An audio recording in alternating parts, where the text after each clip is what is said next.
The United Nations has issued a strong condemnation of the latest Israeli airstrikes on the Gaza Strip, which left multiple civilians, including children, dead.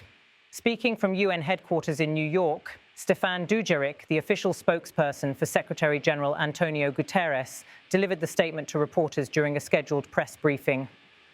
The Secretary-General strongly condemns the deaths caused by Israeli airstrikes on civilians in Gaza yesterday, including many children. He condemns all actions that undermine the ceasefire and endanger civilian lives, Stéphane Dujarric, spokesperson for the UN Secretary-General.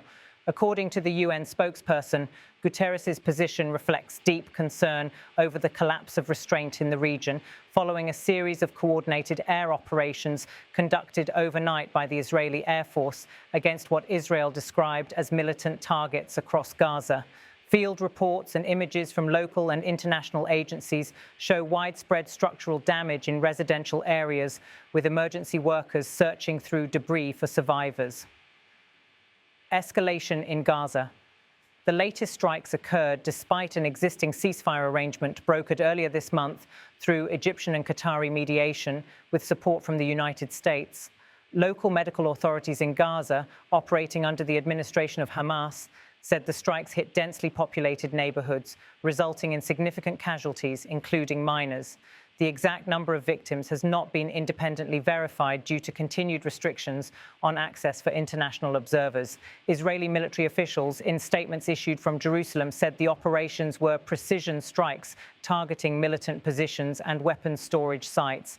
The Israeli Defense Forces claimed the attacks were carried out in response to what they described as renewed rocket activity from northern Gaza and violations of the ceasefire terms.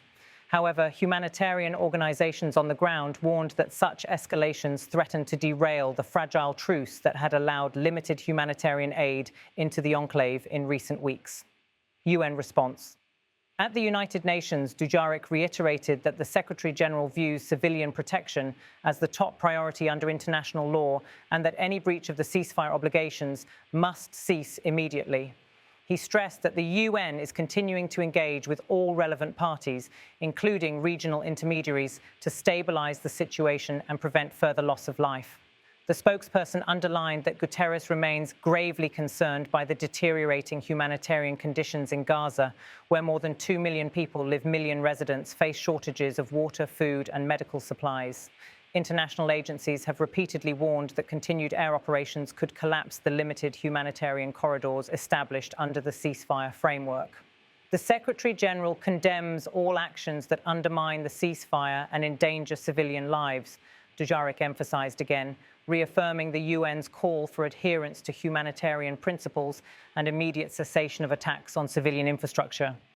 Ceasefire status. The current truce, brokered earlier in October, had temporarily halted hostilities after months of intense fighting between Israeli forces and Hamas units operating within the Gaza Strip. Under that arrangement, limited humanitarian convoys were permitted to cross from Egypt through the Rafah and Kerem Shalom checkpoints, facilitating delivery of food, fuel, and medical supplies. In recent days, however, reports from both Israeli and Palestinian sources indicated sporadic violations, including rocket launches from Gaza and retaliatory airstrikes by Israel. Diplomatic sources confirmed that US, Egyptian, and Qatari envoys have been in continuous contact to salvage the agreement. Washington's latest statement urged both sides to exercise maximum restraint and protect civilian populations. Cairo and Doha, meanwhile, are reportedly pressing for an emergency dialogue to re-establish compliance with the ceasefire's monitoring mechanisms. Humanitarian impact. The strikes on Gaza City, Nuseirat, and Khan Yunis caused widespread destruction. Witnesses describe scenes of chaos as ambulances and volunteers rushed to affected areas, digging through rubble in search of survivors. Hospitals in the enclave have been overwhelmed by casualties, with several medical facilities running low on essential supplies. The UN Office for the Coordination of Humanitarian Affairs, OCHA, said it is assessing the damage, but warned that continued bombardment has disrupted aid distribution networks, including UN-supported clinics and food delivery sites. The agency called for unimpeded humanitarian access and reaffirmed that attacks on civilian infrastructure violate international humanitarian law. International reactions. Beyond the United Nations, several governments and organizations have voiced alarm at the renewed violence. The European Union released a statement urging both Israel and Hamas to honour their ceasefire commitments and resume diplomatic channels facilitated by Egypt and Qatar.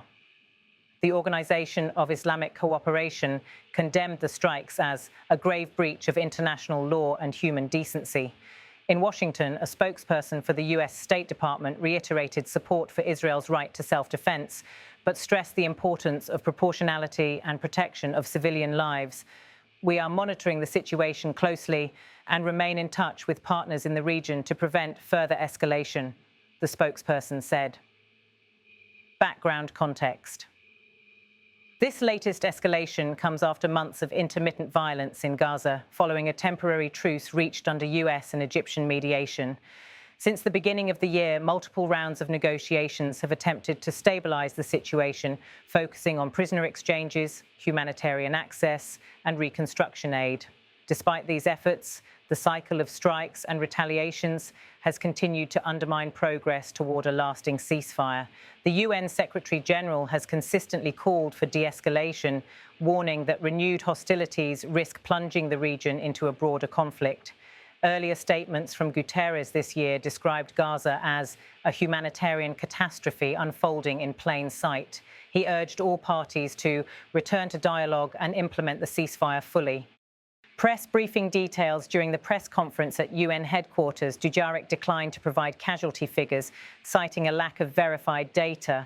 He confirmed that the UN maintains direct communication with both Israeli and Palestinian authorities through established liaison channels.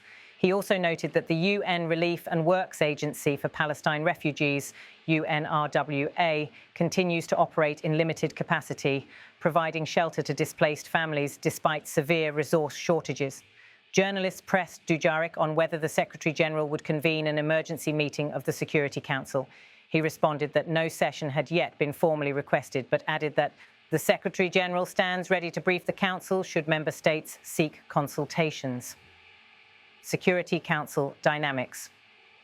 Within the UN Security Council, discussions on Gaza remain divided. Several member states, including Russia and China, have urged for a resolution condemning Israeli actions, while the United States has emphasized the need to address rocket fire from Gaza in any statement.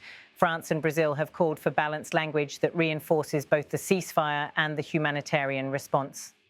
Diplomatic sources inside the UN Secretariat indicate that closed-door consultations may be held later this week to review the humanitarian situation. A draft text circulated by non-aligned members reportedly calls for an independent investigation into civilian deaths resulting from the latest strikes. Regional mediation efforts. Egyptian and Qatari diplomats are attempting to restore calm through renewed contacts with both Israeli and Palestinian representatives. Regional media reported that Cairo has proposed the deployment of additional observers to monitor ceasefire compliance, while Doha has offered to facilitate indirect talks aimed at securing the release of detainees. According to UN officials, Guterres' office supports these efforts and remains in contact with both governments. Dujarric reiterated that the UN stands ready to assist with coordination of humanitarian corridors and verification mechanisms once hostilities subside.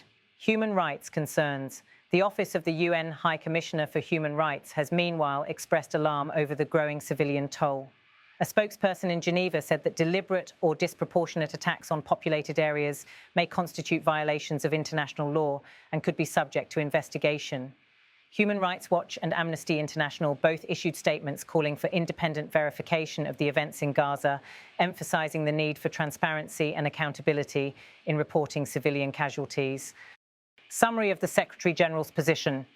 Throughout the conflict, Guterres has maintained a consistent position. All parties must respect international humanitarian law. Civilian lives must be protected at all times. Humanitarian aid must flow freely and safely. Ceasefire agreements must be upheld and verified by all sides. His spokesperson reaffirmed that stance during the latest briefing, stating that the Secretary-General is deeply distressed by the loss of civilian life and the suffering of families caught in the crossfire. Dujarric added that the UN chief continues to call for immediate restoration of calm and full respect for the ceasefire. Situation. On-the-ground field updates from humanitarian teams describe severe disruptions in communication and electricity supplies across Gaza. Fuel shortages have forced several hospitals to ration generator power, affecting life support equipment and emergency operations. UNRWA officials warned that without additional fuel shipments, core services such as water desalination and medical aid distribution could halt within days. The World Health Organization confirmed that it is coordinating with Egyptian authorities to facilitate medical evacuations of critically wounded civilians through the Rafah crossing, pending security clearance. Media access and verification. Access for journalists and international monitors remains restricted. The UN has reiterated its call for unrestricted media entry to ensure transparent reporting of the humanitarian situation. Satellite imagery released by independent observers confirms widespread damage across multiple districts in Gaza City and its surrounding areas. UN field offices have also verified that several schools and shelters housing displaced civilians suffered structural damage during the latest strikes. The UN's official position remains firm. All parties must respect the ceasefire, refrain from actions that endanger civilians, and re-engage in diplomatic efforts to prevent further escalation. The Secretary-General strongly condemns the deaths caused by Israeli airstrikes on civilians in Gaza yesterday, including many children. He condemns all actions that undermine the ceasefire and endanger civilian lives. With that message, the United Nations closes another urgent appeal for restraint, a call echoing across capitals as humanitarian agencies struggle to keep pace with the mounting crisis inside Gaza.